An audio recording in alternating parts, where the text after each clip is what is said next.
अब मुझे एक दिन में एनओसी दे, मैं पथ निर्माण मंत्री से तीसरा दिन काम नहीं कराया तो मैं हड़ताल खत्म कर दूंगा। जितने भी भाई बंधु यहाँ बैठे हैं, क्रांतिकारी लोग बैठे हैं, आपको उस बीच आकर उनको समझा बुझा कर यहाँ उठाना चाहिए था, लेकिन अभी तक आपने उनका सुध ही नहीं लिया। इस बात से मुझे बड़ा दुख है। और मैं ये चाहती हूँ माननीय अध्यक्ष जी, आप प्लीज़ एक बार ये धरना स्थल पे आएँ और जितने नौजवान साथी जिनमें बहुत जोश है, इन्होंने सबका नारा लगाया है, आपका सिर पे नारा नहीं लगाया। अगर उनका कोई सवाल है तो हम बहुत ही आदर और रिस्पेक्ट के साथ उनसे हम विनम्रतापूर्वक अपील करते हैं कि वो आए यहाँ पे, हम लोगों का सवाल का जवाब दें, या जो आपके प्रेस कॉन्फ्रेंस में बोले हम जिस तरह लिखित में दे रहे हैं वो भी लिखित में दे दें। नमस्कार, आप देख रहे हैं सन सिटी न्यूज़।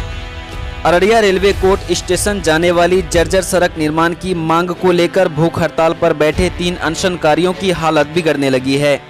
उनकी हालत पर स्वास्थ्य विभाग नजर बनाए हुए हैं।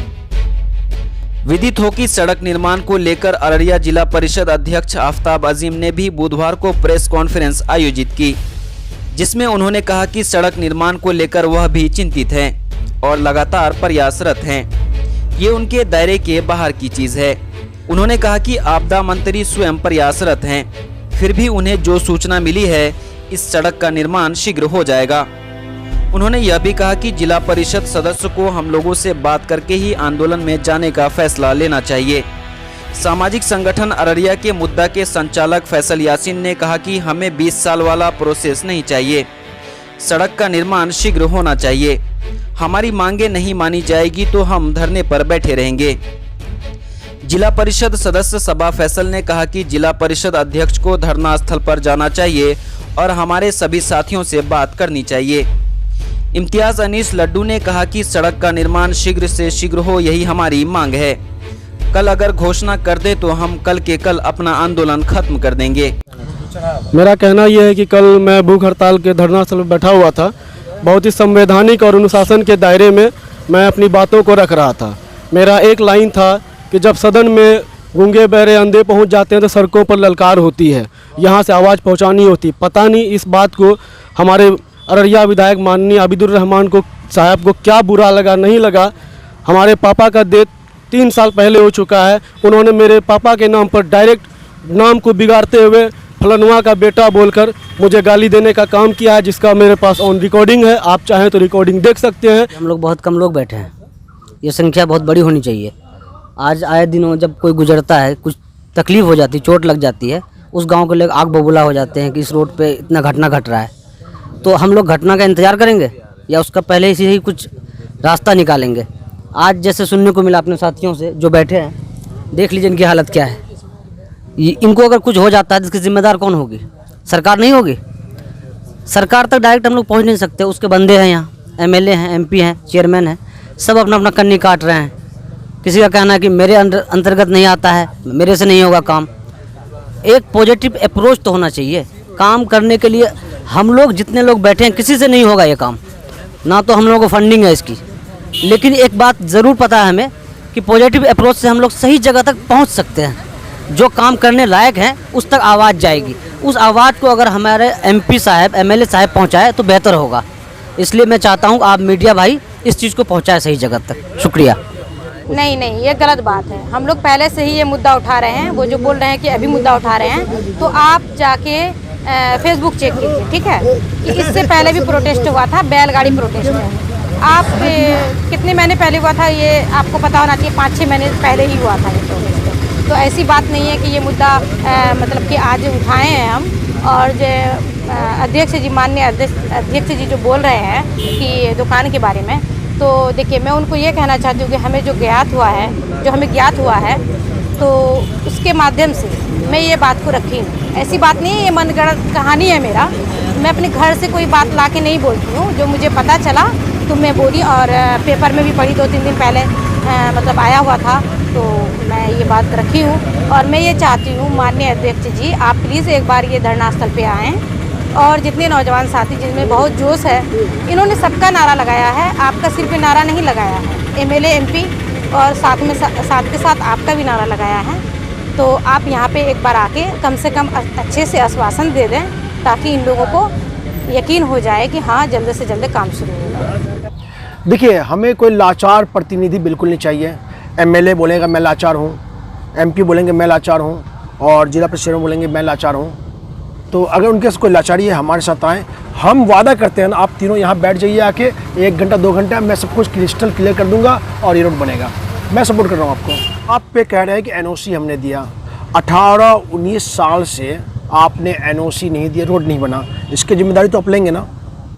अभी कल विधायक जी आए थे, विधायक जी ने यहाँ पे आके समर्थन किया और उसके बाद कुछ धमकियाँ वमकियाँ, किसी को फ़ोन पे कहा कि जो कि अच्छा नहीं है। तो मैं ये बोल रहा हूँ कि नूरा कुश्ती हो रहा है, ये लोग सब मिले हुए हैं, विधायक जी हो, सांसद जी हो, या ये जिला परिषद चेयरमैन साहब हो, इनसे ये पूछिएगा कि आप लोग जब इलेक्शन लड़े थे, अररिया के नौजवानों ने एक मैनिफेस्टो तैयार किया था जिसका नाम था जनता का मैनिफेस्टो।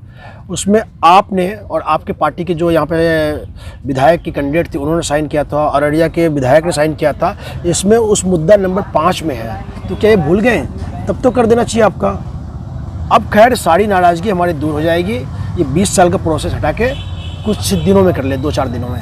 मैं आपको ये बात बता देना चाहता हूँ, ये हेड क्वार्टर अररिया है और यहाँ पर हमारे लगभग विभाग का ऑफिस है।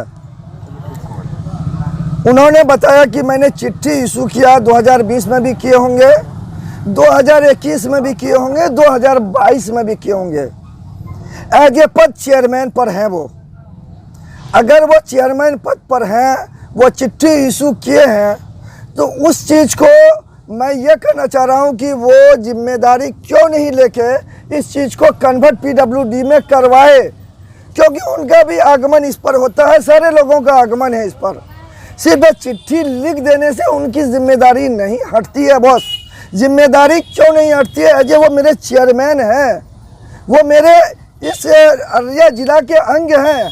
अंग रहने पर वो MP भी नहीं हट सकते, इससे MLA भी नहीं हट सकते हैं, तो जिला परिषद चेयरमैन भी नहीं हट सकते हैं। अब मुझे 1 दिन में NOC दे, मैं पथ निर्माण मंत्री से 3रा दिन काम नहीं कराया तो मैं हड़ताल ख़त्म कर दूंगा 1 दिन में। देखिए 2-3 दिनों से हम मोबाइल पर, फेसबुक पर इस चीज़ों को देख रहे थे। जब आज हम यहाँ आए तो हमें पता चला कि ये हमारे जिला परिषद अध्यक्ष के अधीन आते हैं ये रोड। तो जो सुनकर मुझे बड़ा दुख हुआ कि हम जिसके सदस्य हैं, जिसके अंग हैं, आज हमारे ही घर में छेद है। इस चीज़ को देखकर मुझे बड़ा दुख हुआ।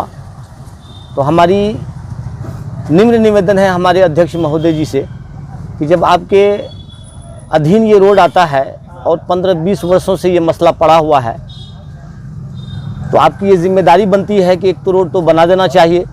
अगर अब तक नहीं भी बना है तो हम आंदोलनकारी जितने भी भाई बंधु यहाँ बैठे हैं, क्रांतिकारी लोग बैठे हैं, आपको उस बीच आकर उनको समझा बुझा कर यहाँ उठाना चाहिए था, लेकिन अभी तक आपने उनका सुधीर नहीं लिया। इस बात से मुझे बड़ा दुख है। सबसे पहले तो मैं आप लोगों को बधाई देता हूं कि आप लोग इस मुद्दे को बहुत ही ज़बरदस्त तरीके से उठाए हैं। चूँकि मीडिया लोकतंत्र का चौथा स्तंभ होता है और उनकी जिम्मेदारी है कि वो हमारी आवाज़ को, जनता की आवाज़ को वो हर सतह पे उठाए, और हर स्तर पे आप लोग उठा भी रहे हैं और हम चाह रहे हैं कि ये बात उठे। लेकिन साथ ही साथ मैं अररिया MLA आबिदुर रहमान साहब का जो कॉल रिकॉर्डिंग बहुत ज़्यादा वायरल हो रहा है, हमारे साथी को उन्होंने खुले लफ्ज़ों में गाली दिया, धमकी दिया है, मैं उनका घोर निंदा करता हूं इस मंच से और उनको बोलता हूं कि आप सच में बहरे गूंगे हैं। बहरे गूंगे मेटाफर इस्तेमाल होता है पॉलिटिक्स में, और आप सच में बहरे गूंगे हैं। अगर बहरे गूंगे नहीं होते तो कल आप पर जब यहाँ सामने CO के मुतालिक सवाल पूछा गया था, आप कन्नी काट के क्यों निकल गए? जब आपसे पूछा गया काउंटर क्वेश्चन इस सड़क का कि आप 10 साल से आखिर विधायक, आपने क्यों नहीं क्वेश्चन उठाया? इसलिए हम घोर निंदा करते हैं। और दूसरी बात, जो चेयरमैन साहब अभी जो बुलाए थे, पप्पू अजीम साहब, जो 1 बजे प्रेस रिलीज़, तो हमारा भी प्रेस रिलीज़ ये देखिए, आपको भेज देंगे हम, कितना बड़ा प्रेस रिलीज़, उसका जवाब लिखे हैं। ये प्रेस रिलीज़ आप अच्छे से देख लीजिए, बहुत कम से कम 3-4 पेज में है। ये उसका जवाब ही लिखे हैं बैठ करके, रात भर जग करके, और उनका जवाब आप लोगों को भेजेंगे। और हम चाहते हैं कि मीडिया और प्रिंट मीडिया, इलेक्ट्रॉनिक मीडिया, सारे मीडिया के माध्यम से ये बात आए जनता के बीच में। कितना गुमराह किया जा रहा है।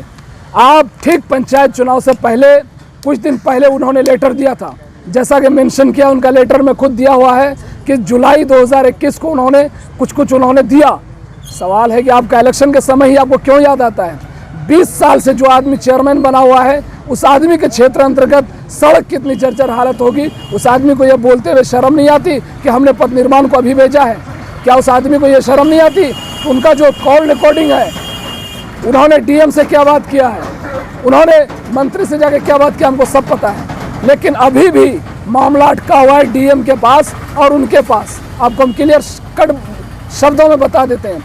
और इस रोड का नहीं बनने का सबसे बड़ा जो रीज़न है, वो रीज़न है इन लोगों की सौदागिरी और इन लोगों की दुकानदारी। आपके शहर अररिया में खुल गया है अमन जापानी स्टील वर्कशॉप। यहाँ आपको मिलेगा नए नए डिजाइन के जापानी चदरा से बनी चौखट, खिड़की एवं 3D दरवाजे, एल्युमिनियम और फाइबर के दरवाजे एवं मटेरियल्स भी आकर्षित रेट में उपलब्ध है। जापानी चदरा की सबसे बड़ी खासियत यह है कि इसमें जंग नहीं लगती है, तो देर किस बात की, आज ही संपर्क करें अमन जापानी स्टील वर्कशॉप, NH 57 मदनी मस्जिद के बगल में गोढ़ी चौक, अररिया। Mobile number 8115232746।